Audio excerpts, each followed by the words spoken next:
Salam əziz müəllimlər və şagirdlər. Bu günləri sizə Atropatena dövlətində hökmdarların dövründə hansı hadisələrin baş verdiyini izah edəcəm. Yəni bəzi şagirdlər var ki, hansı belə deyək də Atropatena hökmdarının hansı işlər gördüyünü yadda saxlamaqda çətinlik çəkir və bu günləri mən sizə bunu daha rahat yadda saxlamağın yolunu izah edəcəm.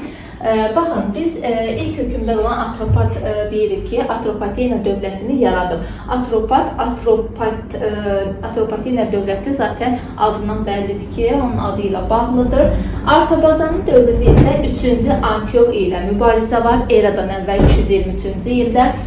Artabazanın sonunda An, 3-cü Antiox isə An sözü ilə başlayır. Bu kodlarla yadda saxlaya bilərik. Həmçinin eradan əvvəl 223-cü ildə mübarizə aparıb ki, sonu 3-cü Antioxla bu kodlarla da yadda saxlaya bilərik. Artabaz dövründə isə eradan əvvəl 36-cı ildə Praspa döyüşü olub ki, Artabaz sonu D-la bitir, döyüş sözü ilə yadda saxlaya bilərik, D-dır. Ariobarzanın dövründə isə R-O, yəni Ro, 10 il Romada yaşayıb, R-O, yəni kodları ilə yadda saxlaya bilərik. Ariovast isə sonuncu nümayəndə olub Atropatenada, S kodları ilə yadda saxlaya bilərik. Belə, bu şəkildə daha rahat yadda saxlaya bilərik.